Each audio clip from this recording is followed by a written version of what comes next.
So today we're really going to look at content marketing, and content marketing is a big thing. So many of you that have heard me train and deliver before know that everything that I do, the pinnacle of it is the customer value journey. You have to be able to map out a strategic plan of how you're going to make your customer aware of you, how you're going to get engagement from them and they get engagement from you, how you're going to get them to subscribe to you, which means now you're collecting their details and you're getting leads. How are you then going to turn that into a sale? Usually an entry point sale, something low level, but they've paid for something. How will you get them really excited to make sure that they can buy more from you and go up your ascension ladder and upsell? And from there, how do you get them to advocate you, where now you're not having to spend so much money or time on marketing advertising because your customers are so happy they're advocating you? And then, you know, how will they promote you in a certain sense? That will they promote you, get a commission? Will it be an affiliate, a joint venture? Maybe you have a franchise model. And what does your exit strategy look like? And these are the things that no matter what you do or what your business is, you should have a plan to every single segment of your customer audience of how you're going to take them from one step to another. Content marketing very much sits in the engagement stage.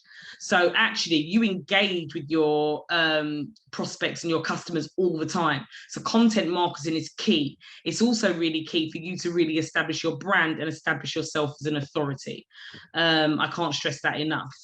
So with that said, I just kind of want to kick off, and we're going to look at everything you need to know about content marketing at your fingertips. So before we get deep dive into there, who am I? And I'm not going to do the big spiel, speak about myself for too long, but just so you know, you are in safe hands. I'm not someone that's a novice and sitting up here, you know, telling you information that I've just heard. I've lived what I'm telling you. I've literally felt my way to success. But within that time, I've been a Google certified digital marketing coach. I've been an entrepreneur since the age of 23. I'm now 44. I'm the founder of my own e-commerce website, NN Inspirational Gifts, and I'm also the founder of Women in Digital Business. So my main aim is to help women either digitalize their business or really produce an automated business online that produces leads and produces sales. But to do that, you really have to understand the psychology and the technology to build out automated systems where you're connecting with your audience.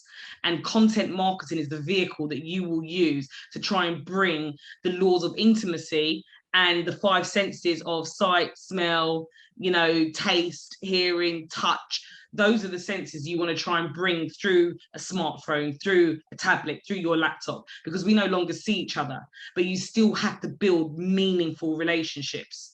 And that's why content marketing is actually at the pinnacle of every single stage of digital marketing. And it's funny, out of all the trainings that we run, I would say it's the one that we get the least signups for. If I do something around social media, it's packed full. You can't have a good social media strategy unless you kind of nailed content marketing and you really understand who your audience is and what your content's going to look like.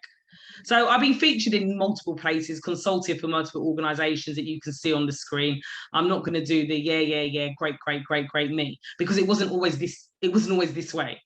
You know, it's not 17 years now, that's funny, sorry, I don't mean to laugh, probably near about 20. About 20 years ago, I decided to quit my full-time job where I was working in marketing for big media houses, and thought, right, I'm going to build my own business.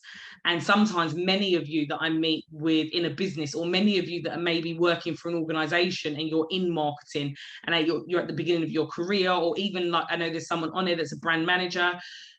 Sometimes you've got this way of, we can make things look really, really great. Like, oh, you know, we got mentioned in this article, we've done this, we've done that, I'm doing this, I'm done that. And, you know, we're making headway, but actually it's not reflecting in the numbers. Actually, you don't see it in the bottom line, because if your marketing activities were working, whether you've got your own business or working for someone else, it would reflect in the profit and the bottom line. And this was definitely my problem for many years, going on trade visits to South Africa.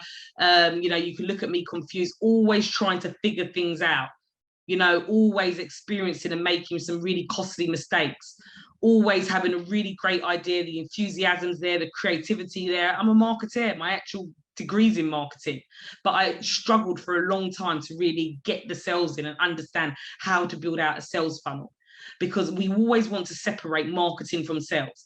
Like content marketing sits under marketing, but the objective of it is to sell.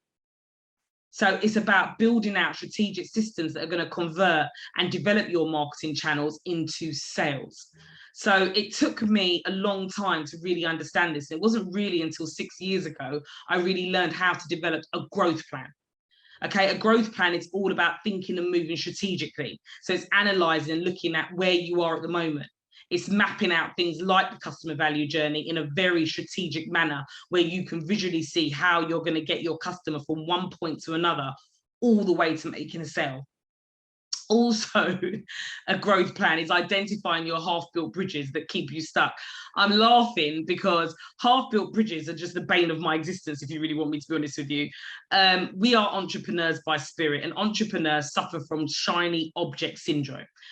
Which means we often get distracted. We often, if something's not working or going according to plan, we change the route and direction we're going in.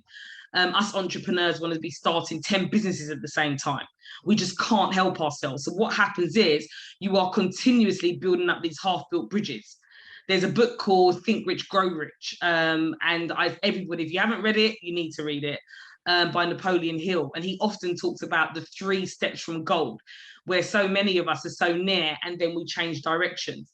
But what happens over a period of time is that you build up a whole load of half-built bridges, and they will keep you stuck and they will keep you back. So you really want to determine how to optimize all your marketing efforts to make sure that you've got optimum results. It's all about auditing your assets and finding out ways how to make them work for you. We are in the digital age, and everything that I'm going to teach you today, content marketing, whether you go and check out my YouTube channel, whether you become a member of our membership site, everything has to be built around the growth plan. And that growth plan is around digitalization. If your business isn't digitalized within the next 10, and I think it's going to be a lot less than that, you are not going to survive. This is like the industrial age when no one wanted to move, and you'll end up being the blockbuster, and you'll see companies like Netflix just being born around you left, right and center, where they've used innovation, they've used digitalization to grow within their industry. So many of you here, there's some people with financial, law.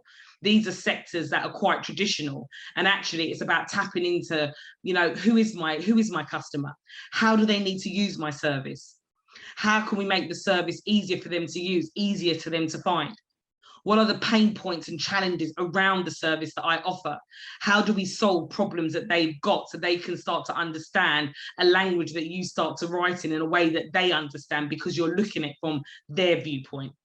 This is all empathy mapping, which is really, really important. So, having a growth plan really helped me to build a future-proof funnel and scale my revenue, and really be able to withstand customer influxes and really be able to get ahead to where I am now. That was the biggest game changer. In everything you do, you have to be strategic. To grow, you have to be strategic. If you don't up your game and start moving in more of a strategic manner, you just get stuck in the mud. And that's definitely where I got to at one point. So who are we? We're women in digital business, and we empower underrepresented women to really build 7-figure businesses, but do it strategically. We're not one of those, we can get you to 7 figures. You've just got to make sure that you brand and follow the way that we do it. You have to follow the way that you do it for your audience and your brand, because we are all different. We've all got different identities. But if you really want to get your business to that stage, you can't just keep shooting in the dark. It's time to stop thinking, oh, I need social media presence. Oh, let me try this. I watched a YouTube video. Oh, this community said to follow this. You have to have a plan that when you put it together, you feel that confidence and that glow within you that you think, yeah, I've got this. Even if it doesn't go quite according to plan, I'm now on the right track, because it's strategic. Okay, and you're using analytics. We are in the digital age. It's time to stop assuming anything about your audience. You've got so much data that surrounds you that there is no reason to make assumptions anymore. So what are we going to cover today? Today, we're going to determine the voice and start, which is really your branding. To be successful at content marketing, you need to have really got a brand story and be very, very clear about your brand guidelines. And we're very much going to look at that today. You're going to choose your content types. You can't do it all. especially if you're a small business or working for a small business, unless you've got a full service digital marketing team, you need to choose your content types, and we'll go through that. We're going to look at building out a content marketing plan.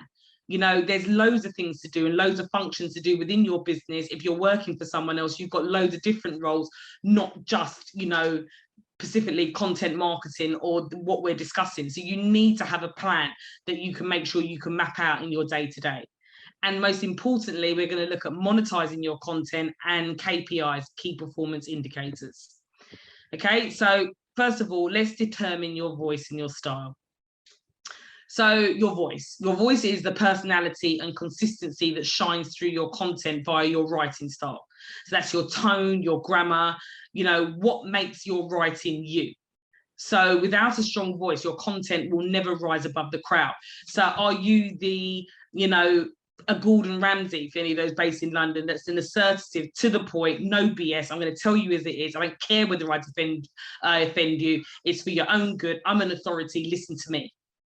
You know, are you going to be the more, you know, just take a seat, I understand where you're coming from, and be more soft-toned and be more relatable, make someone feel comfortable in the environment that they're in? You know, are you going to use like great storytelling that's going to make people have, you know, and make them feel that you understand them, that you have empathy for them because they've been through a similar story? You know, your tonality is really, really important.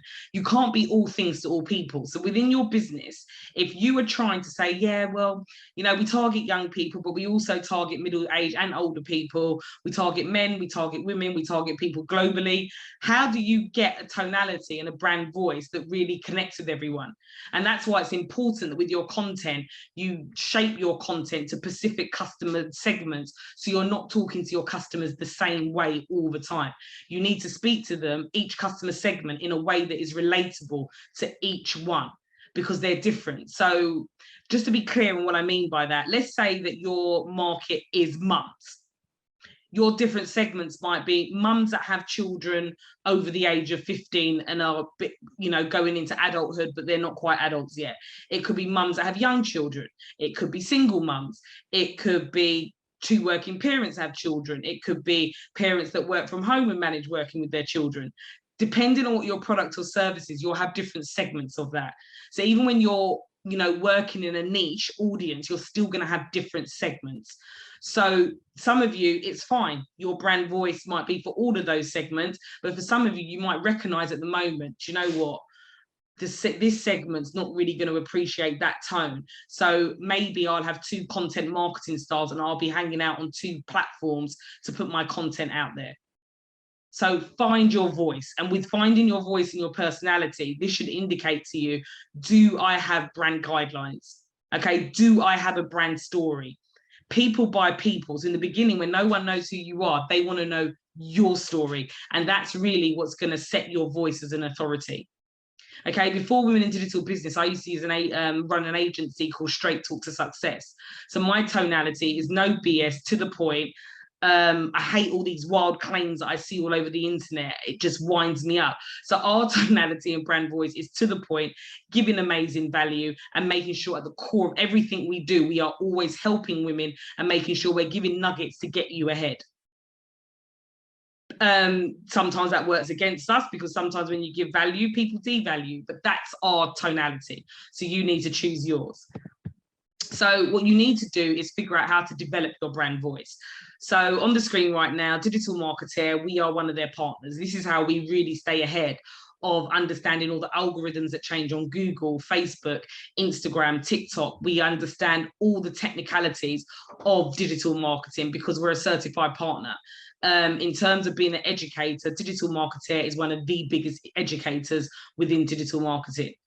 So their voice is very quirky because it's quite technical. It can be a bit geeky. Sometimes it's a little sassy. You know, what does that sound like? So you think about it. And if you're having any problems developing your brand voice, model it after someone at your company who models the brand values well. So some of you here are working for an organization. Think about the board, think about the owner of that business. Is their brand voice shining through? Because most businesses will be born out of someone. So actually their brand values in the beginning are very much from the person that it was born from. As the business grows, it can come away from that. You know, Mark Zuckerberg's a great example of that. You know, Facebook's got a great brand, is one of the biggest digital platforms, yet Mark Zuckerberg just doesn't have the likable factor. They've grown apart. But in the first instance, a business is born out of someone. So those brand values really should come from that person. That's not always the case. There can be an exception. Like I said, there's no one rule fits. But I know that you're smart women, so you can use the information what I'm talking about to be able to adapt, okay? So pull inspiration from characters, from other brands, from your competition. Look at your competition. Look at who your competitor is and look at their brand voice. Look at their brand story. A brand, to put it simply, is a promise that you make to your customer. And you need to make sure that you keep your promise and be clear on what your promise is, okay? If you look at the biggest brands in the world, look at Tesco's, every little bit helps, and you look at some of their taglines, they are very clear on what, you know, they represent, what their brand promise is. So branding is really, really key. Branding is one of those things that if you do not get it right, it was actually one of the fatal errors with my e-commerce store. Go figure that I could put the price of my candles up and sell more. And that's simply because my pricing strategy, I didn't understand who my audience was. I sell inspirational gifts, but my hero line is candles. Candles lovers and those that want to buy inspirational gifts are two different types of audiences. So your brand and understanding who your audience is absolutely key. If you don't get that part right, you are building your business on really weak ground. Your foundation is going to be weak. You've got a house of cards.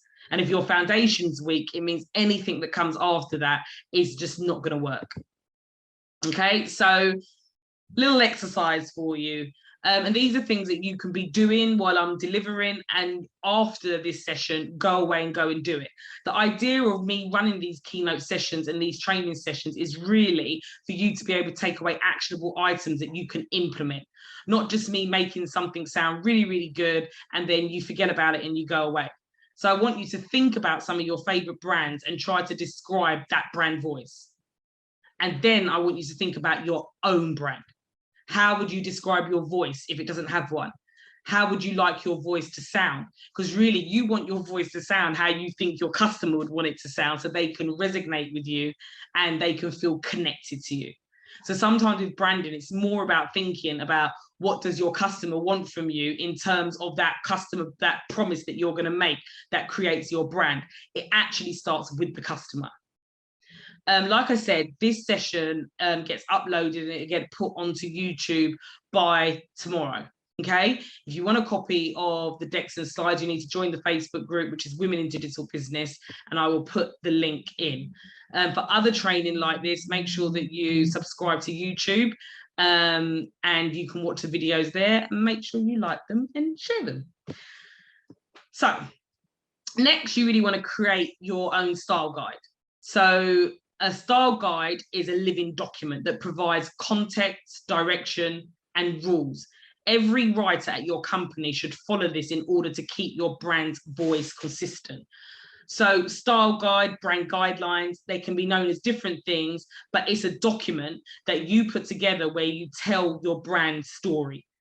And within that story, you're just going to have a voice, it's going to have a tonality. And even in that document, not only would you tell your brand story, you would actually put in that document what your brand voice is. Okay, you'd even put a synopsis of who your target audience and who your customer is, all the different segments. You'd go as far as having your logo and how it can be used. You'd go as far as saying what fonts you're going to use for your headline, your sub-headline, the body of your text.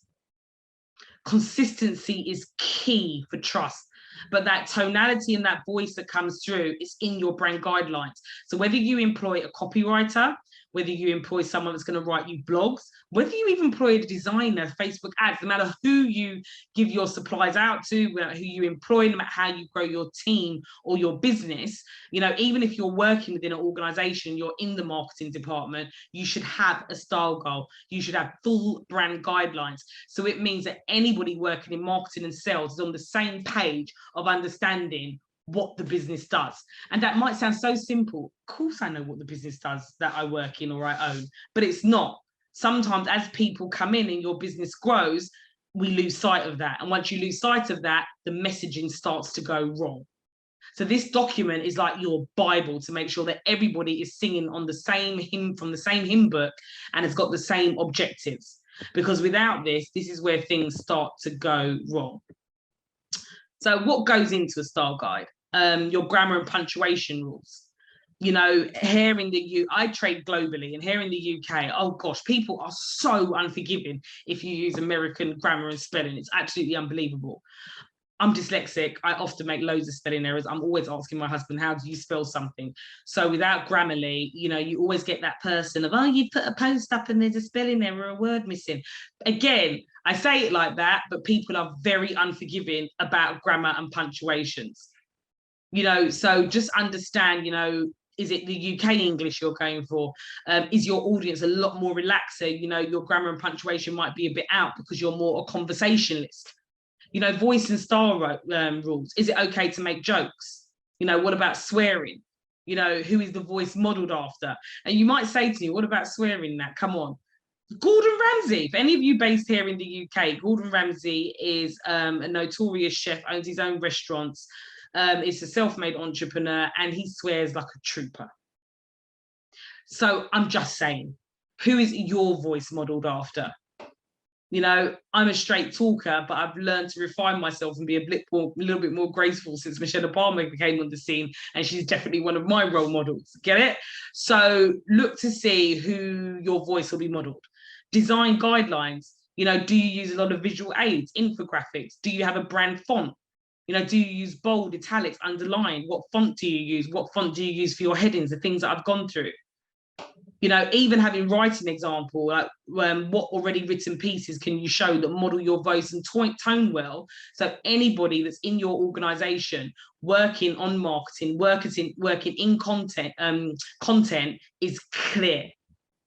And anything else you want, all the things that I've mentioned already, your brand story, the more you pack it with and the more you can make your suppliers, your sales team, anybody in your business, make sure they're on the same page with you, you're going to be more successful.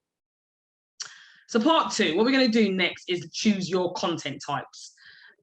So content types can be various different things, and please don't do all of them. This is all based around who your audience is, where they're hanging out, how they like information, what are their pain points, what are their challenges. For any of you that haven't got customer avatars yet, you need to get them. So a customer avatar is really, this isn't just the demographics of, I'm targeting 25 to 44-year-olds that are women that live in cities, that are in a salary range of blah, that are professionals. No. You need to dig a lot deeper than that. You need to understand with your target audience. So you to understand what types of content you're going to come out with, you need to understand what's called the before and the after grid. So before and after, and some of you might have heard me talk about this. If you go onto YouTube, there's a little bit more information on there about before and after. But it's about looking at your audience, your prospects, and looking at where are they now. Okay, where are they now in the service that they might need for law?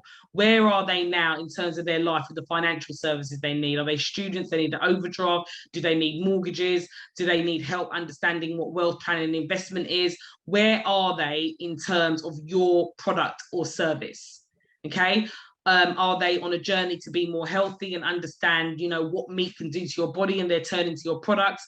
Do they live by sustainable, recyclable, renewable, and living from the earth? So that's what the only reason why they want to find vegan. When I say only, these will be different segments. But understand your audience before. What's their state of mind before around your product or service? How do they feel about it? What problems do they have? What challenges do they have? What gurus do they follow? What books do they read? What's their belief system? What's their value? What do they stand for in this world? It's about digging a lot deeper on the psychometrics, okay? And then once you look at that, you look at your products and your services and you think, how does that make my audience's life better? With all the things that we take into account there before state in relation to your product or service. And then we look at the afterwards and we think, okay, now that they've experienced your product or service, this is how their life is going to improve. And I always find diet products are a really health products are a really great way to explain this. So beforehand, you might be feeling like you're constantly doing diets. You don't have enough time. You're a mum, that's your target audience. You haven't got enough time between the school run, working from home. And this revolutionary I can't get the words out. Product that you've got allows them to fill it 15 minutes in a day, get amazing results, which makes them feel more confident, which makes them get all the things that they want in life, makes them go for the things that they want, healthier, fitter, play with their children more. There's a before and an after state. So it's really important when you're looking at types of content, you understand who your audience is, where they're hanging out, what they like and what they don't like, to make sure that you're going to pick the right type of content. So would it be blogs? Is that the type of content, that they connect with? Is it videos, podcasts, newsletters, infographics, case studies, white papers, guides, checklists, downloadable worksheets? And, these are all pieces of content that you can use also on the customer value journey to get people to subscribe to you. So all these types of content could also be used as a lead magnet, which some of you know what it is. Okay, make sure that you keep signing up for the worksheets, because I will cover all this stuff. We're actually going to cover a session on lead magnets. So the marketing corner, which is what you're on today, this is brought to you every fortnight on a Wednesday at 2:00. Okay, so it's a series. This isn't just a one-off. So choose your topics. So relate directly to your customer and your offer. And that's when I was talking about the before and after. See how this is making sense now? Related topics, touch on topics that your customer will relate to, but may not directly relate to your offers, because content is often acting as the objection to sell. Meaning that you are producing content now that you've made your customer aware of you and they've got an interest. Content marketing is the vehicle that you will use to build a relationship. And the content you really want to be putting out is to overcome the objection of sales, but not to be obvious about it. Okay, it's about really connecting with the pain points and challenges, because that is the objection to sell. And if your audience is interested in what you do, I can bet your bottom dollar that they'll be looking at competition. So from their point of view, they're engaging with you in your content to make their mind up of whether they're going to be a part of your community and tribe and whether they're going to buy from you. So this is all about relationships. So touch on topics that your customer will relate to. But like I said, it may not directly relate to your actual offers. Okay, so if we look at Digital Marketeer's core offering, it's digital marketing training. The core topics is overarching all different types of marketing topics. The related topics are the more niche and subtopics about digital marketing trends, general business, knowledge, SEO. So really understand, what is your core offering? What's the core topics? What do you do? Because within your customer value journey, when you map it out, remember I said to you, you would have an entry point offer. The entry point offer is usually something of low value that is just warming your customer up to get them to trust you, meaning they've bought from you. It was a no-brainer price. It's kind of like, okay, I'll try this out.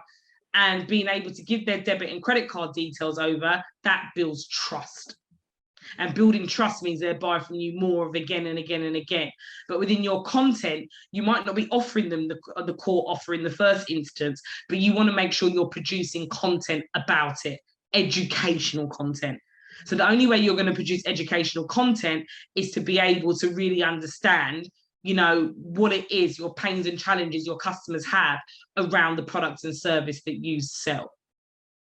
Okay, it becomes very strategic, but you need to make sure you keep in place the psychometrics and understanding the psychology of your customer. So next, you really want to build out a marketing plan. Okay, and you have to, it's key, because otherwise this will just consume your whole world. So the goal of content marketing is really to drive awareness for your brand. It's to deliver value to your customers in advance and gain trust and credibility. You know, remember, your business is born out of you. So for many of you on this call that are small business owners, actually people are going to buy you. People buy people. So it's you who are going to have to gain the trust and credibility. And that's about asserting yourself as an authority and making sure you are the go-to on the subject that you're speaking about. So you can see how content, marketing, and branding really are like a jigsaw puzzle, and that one can't be done without the other. So what you want to do at this stage is really strategically determine your keywords. So you can use keyword research tools like Keywords Everywhere, SEMrush, my absolute favorite, Ahrefs, and there are tons of them. You want to know what is your audience searching in regards to the solution that you offer, in regards to the product and service you offer. If they're looking for you, what are the keywords being used? And even if they're not looking for you because they don't know you exist, what are they typing in and what are they searching for the problem that they've got that your product or service solves? Okay, so keywords should ideally have a monthly search volume greater than 1,000. People should be searching for them more than 1,000 times. SEMrush will go as far as telling you the keywords that your competitors use, how much they pay for them, you know, what type of response they get from them. SEMrush is a very powerful tool that, and this is what I'm saying to you, we're in the digital age. There is just no reason to make assumptions anymore. But if you've got a competitor that's doing really, really well, you can use SEMrush to really do a big competitor analysis in terms of their keywords, how much they're paying for their keywords, what keywords, you know, are like, giving the better results. So you don't have to start from scratch. Some of you might have this information already, but you haven't got Google Analytics set up, or you don't have an SEMrush attached to all of your website pages, landing pages, social media accounts. So you're not tracking the information. Anything any of you are doing, you should be tracking it. I don't care what it is. Facebook, Instagram, Twitter, LinkedIn, landing pages, anything within your funnel, your website, your e-commerce store. Even if you've only got one customer, I don't care. You should be tracking the behavior, tracking what's going on, looking at the analytics, because you will get a lot of telltale signs. Numbers tell a story. You know, there could be a page that all your visitors go to. That's instantly going to tell you, well, why is that page so popular? Maybe you can see that everybody is on mobile view, hardly no one's on desktop, and actually your site's not even being hooked up properly for mobile view, so you're just losing sales, or if you were collecting leads, you're losing leads. There's so many, the locations where people are coming in from the world. If you know that, you know, you might see an empty market space somewhere where actually the keywords are cheaper there and people are searching for me. You know, finding cheaper keywords than the really popular ones if any of you are in a saturated marketplace. So make sure you determine your keywords, because your keywords should be in your content. And gone are the days where you can make that really obvious and, you know, write your keyword 10 times on a page and think that's how you're going to do organic SEO. It doesn't work like that. Google is really smart, and Bing and Yahoo, they're all smart. So you really want to determine your keywords. What are people typing into the internet in regards to the problems that they've got in terms of the service and product you offer? We look at it all wrong. When we look at keywords, sometimes we're looking at, okay, what are people typing in for this product or service? But if they're not looking for you, they wouldn't be typing that in. What they're going to be typing in is the solution to a problem that they've got.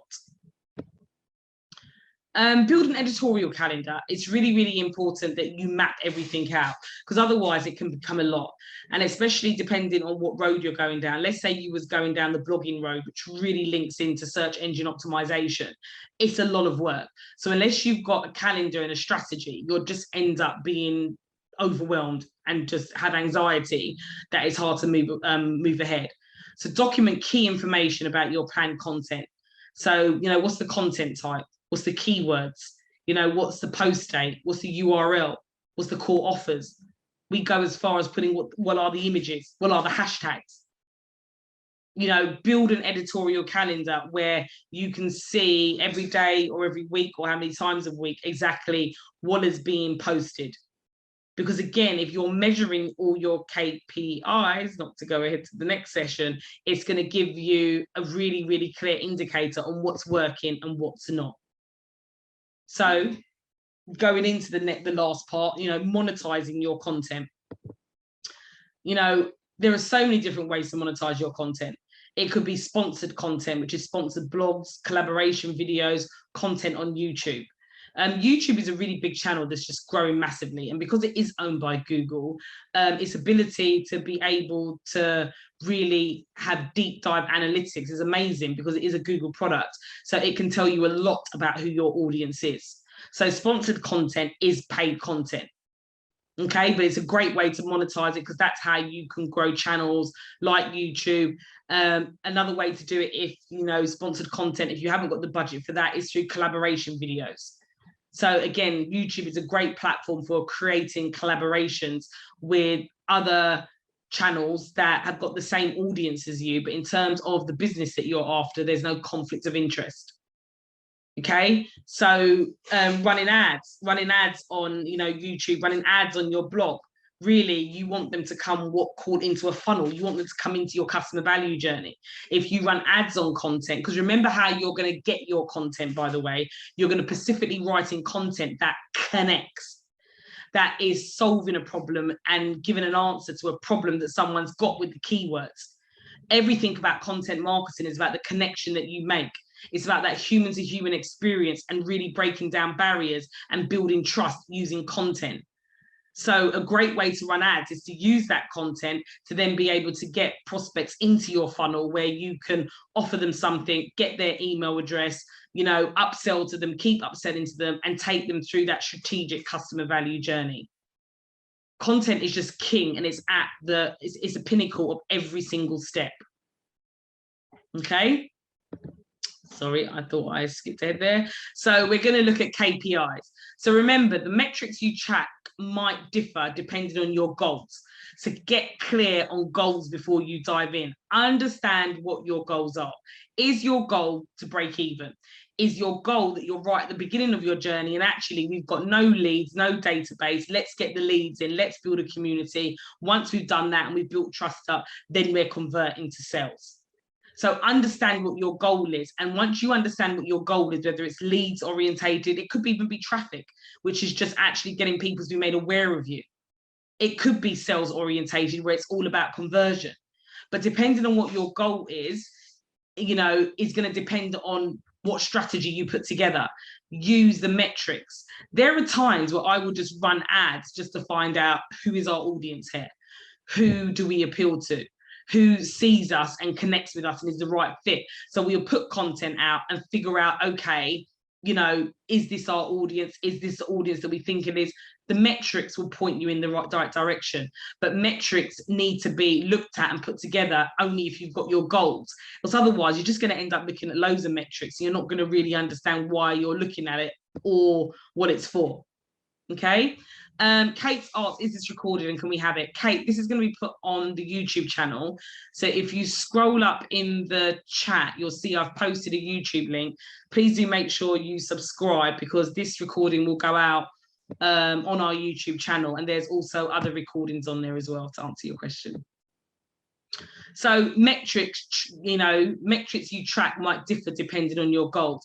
And also, if you set the metrics up and you're tracking what you've done and you're tracking your content, even if you're not getting the results that you want, you're going to be a lot closer to understanding what you are doing right and what you are doing wrong so you can tweak it and fix it, rather than doing that dreaded thing that a lot of us do as entrepreneurs. I've often been guilty of it, making assumptions.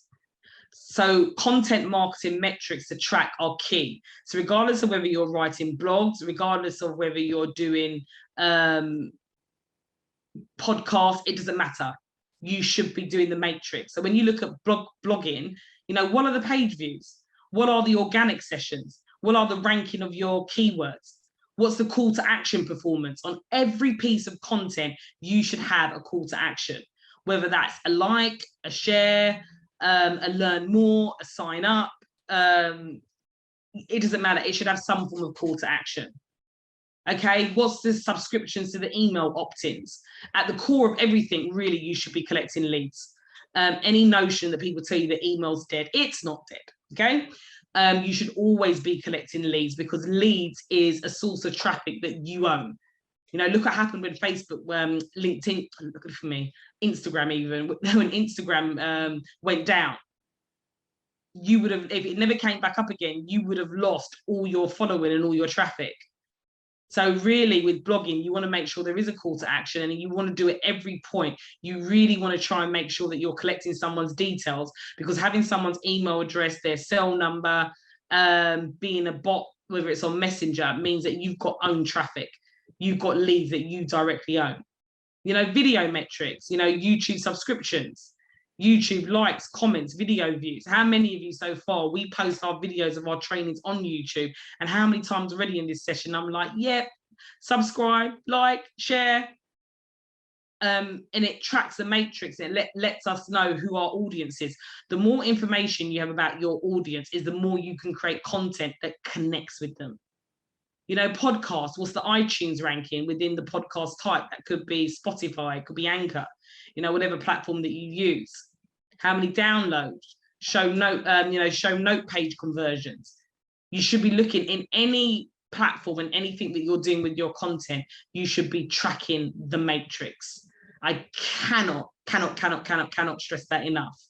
So content is a huge thing. And the first thing you want to do is kind of map out that customer value journey, if you want me to be honest with you. And if you are putting content out there, can you see how important it is to actually have your brand guidelines, your brand material, and actually understand what your brand promises, understand what your audience is. So when you're creating content, you really want to make sure you understand that before and after, and you are clear on what are the challenges and pain points around your product and service, so you can produce content that overcomes that. You can deliver content that, you know, objects to the objection of sell and say, this is why you should buy, without quite saying it, but educating people. That content should be able to connect, and storytelling is a powerful way to do that. A powerful way. There is a session on the YouTube all about storytelling.